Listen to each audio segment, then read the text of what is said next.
What's up, guys? My name is Lucas. We start another Startup Life podcast, your podcast for growth technology here in Brazil. Today we have a very special guest with us, Manuel. Manuel is co-founder and CEO from Belo. Manuel, thank you for joining with us. Please introduce yourself for our audience. Thanks for the invite, Lucas, and great to meet us here at West Summit Rio. So my name is Manuel Beaudroit, CEO, co-founder, also CPO of Belo. Belo, it's a crypto neo-digital bank. Kind of the idea was how we can allow people to live in crypto every day. I've been working in the space for some time now, and kind of the pain point was how we merge basically both worlds. The idea of taking advantage of the power of crypto, but use on the day-to-day.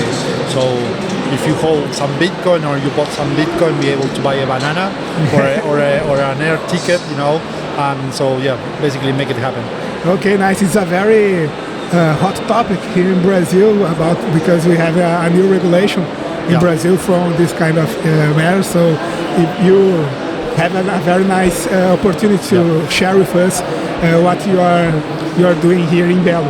I have an initial question for you, Manuel. I want to explain to us today, Belo, what is the primary pain point that you solve in Latin America market? Yeah.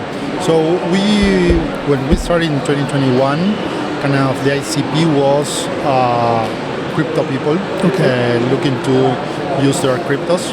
Then we understood that if we wanted to be really big, we need to abstract the technology and build solutions of top of that. And one of the ICPs that we saw were really interesting were freelancers, contractors working for abroad.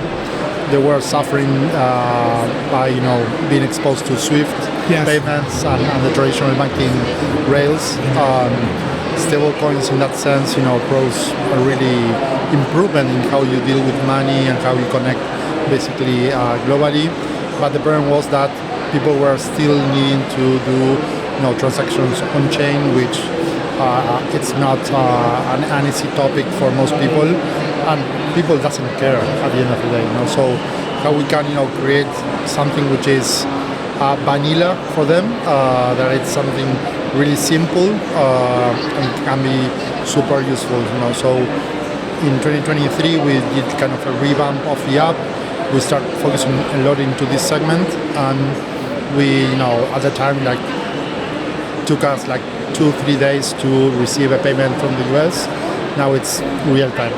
So those are the things that you kind of also achieve over time, because I think there is this view that as a founder, day one, everything will be working perfectly, but I think it's those small actions, that compounding effect, that will basically generate the actual impact on the market.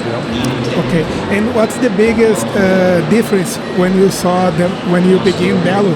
What's the main difference that you saw in the market in that time, and the difference between the market today? Okay, so we started in the midst of COVID, so was everything really weird in a way, One good thing about COVID was it became kind of a digital or digitalization on steroids, meaning that, I don't know how was the experience in Brazil, but people went from having 13% of penetration of digital wallets to 50% in the first 2 weeks of March. So moving money digitally, I think that has been one big change. I would say that today, although there is a big chunk of the economy still off the books, most of the people use digital wallets. So I think that's one thing. Also, the appetite for crypto, both in the sense of the asset as well as the infrastructure, I think that's also pretty interesting. In 2024, actually, we launched the possibility, for example, for non-Brazilians to pay as locals in Brazil using PIX. And we created a new category. So, and then obviously we saw a massive inflow of competitors coming by, because there was an actual need for, in this case, Argentinians paying every summer here. So I think it's definitely the whole competitive landscape, it's becoming more and more difficult in a sense, because also there is much more professionalization in a way. But I think that what things that are unique, it's kind of the creativity or the insights that you actually transform into a value add to the user. I think those are the things that are really rare in a way, which are kind of the signal that should be following all the time as well. Okay, and Belo already arrives in Brazilian market or not yet? So we opened operations in November last year, okay, and we launched publicly March this year. Brazil, it's really hard. I will ask you the main differences, the culture, the regulation systems. What is harder than Argentina, or it's just different? So how we approach a new market is, I do not know anything about it, so it's kind of immersion, yes, trying to build from bottom up. It's not that we hire kind of a country manager and just fix it. It's on, hey, let's be really near to the user. What's the pain points? What's the suffering?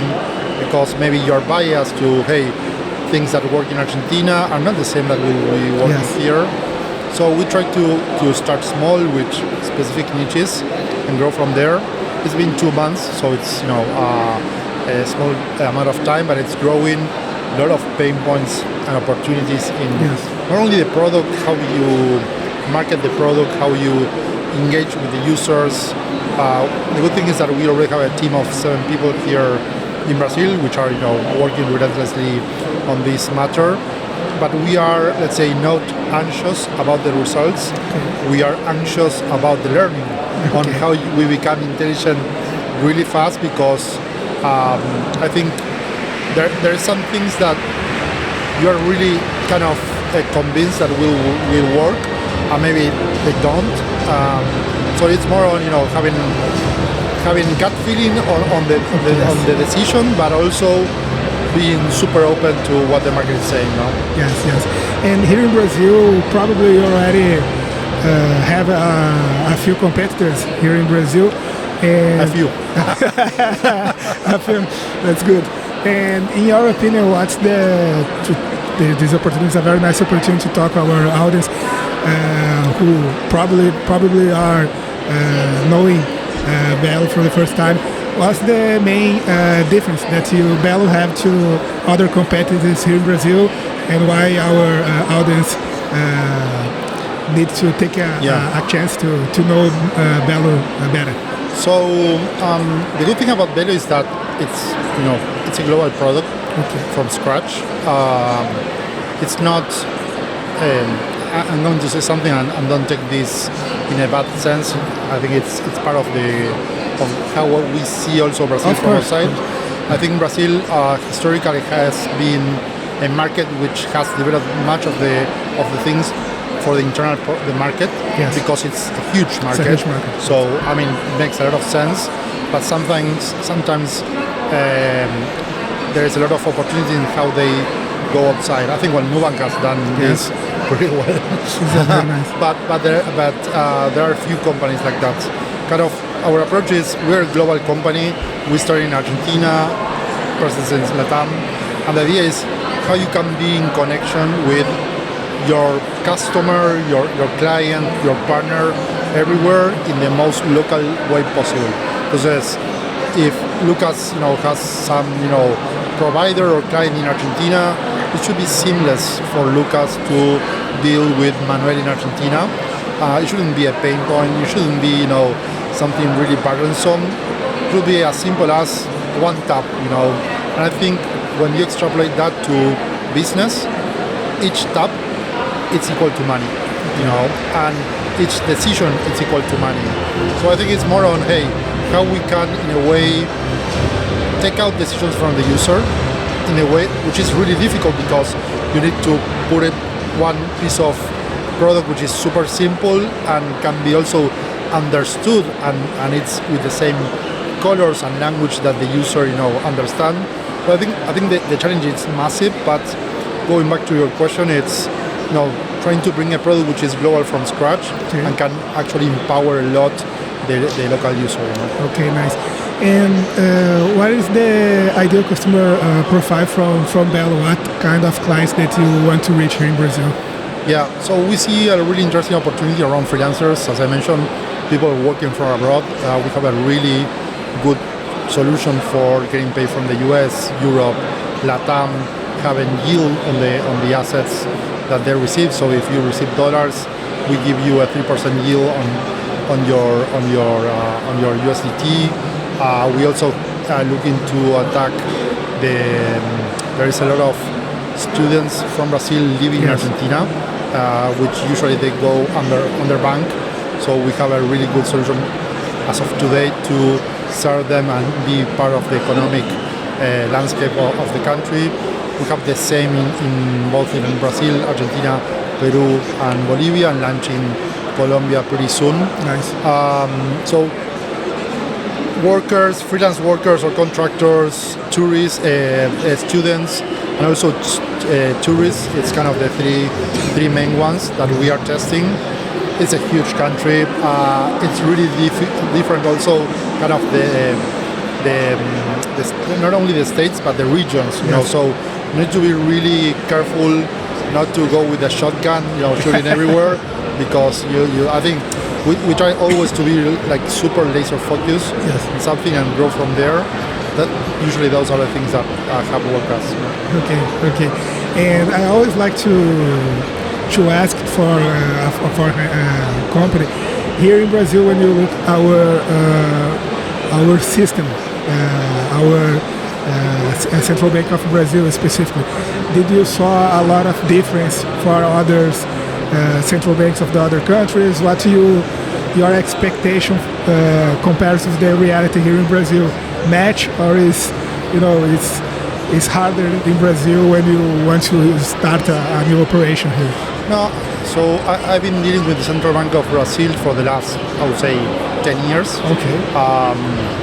They have always shown to be a really innovative, and I think the most important part is, I don't know internally how it's been seen, but pretty independent in a way, which is, I think, pretty independent, technical and innovative. Yes. I think what they have done with PIX, for example, it's a great milestone or a standard that they have been pushing elsewhere. Argentina has gone through similar initiatives, but I think they haven't kind of wrapped it up how Brazil has done it.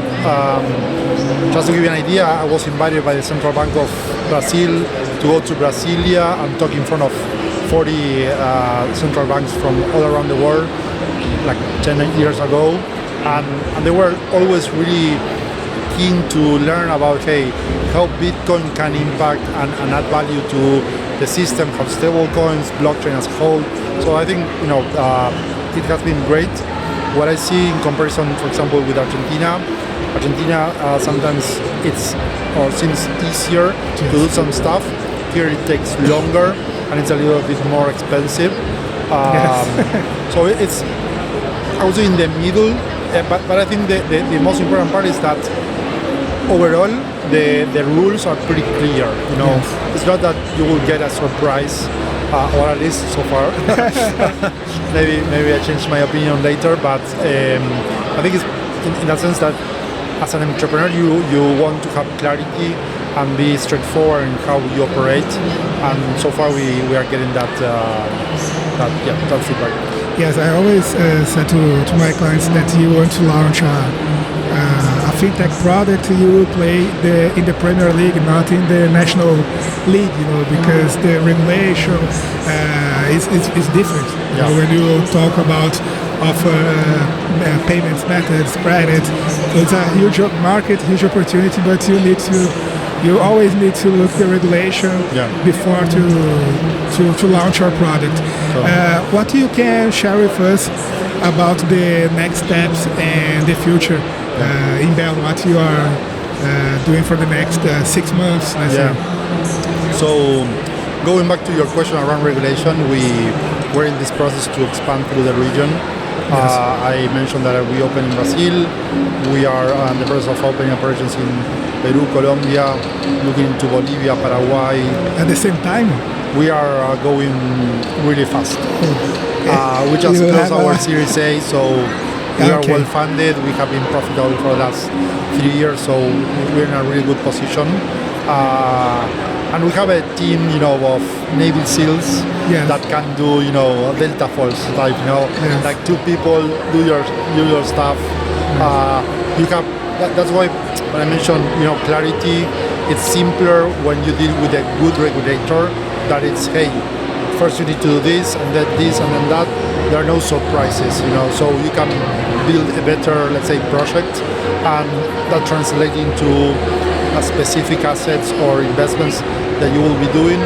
When there is kind of this situation of undefinement, it's kind of a cloud, and it's really frustrating because you want to actually operate and spend money in the country, and you've been doing this in other countries and taking care of the user. Let me play the game, So there are some countries that are more difficult than the others, but I think that's kind of the picture of the world. Okay, nice. So, Manuel, it's a very short episode because we are in the middle of Web Summit, so we have a few time to our guests. So thank you a lot to share the news that you are doing here in Brazil with Belo. And I give you this last moment to share your contacts if someone in our audience wants to know more about Belo or about Manuel, how can reach you and contact you? Yeah, so I'm pretty active on X. You can look me there. M Beaudroit, my last name. Also, please download the app. Give me feedback. I love, really the most crude feedback possible. I know that there is a lot of things that we need to improve, but it's the real users are the ones that can give us that feedback and usage. So thanks for the space, the time. It was great. Okay, I'm pretty sure that probably, guys, we will hear this episode in the next year, and we will saw a new moment from Belo here in Brazil. So thank you a lot, Manuel, for recording with us, and we'll see you in the next episode.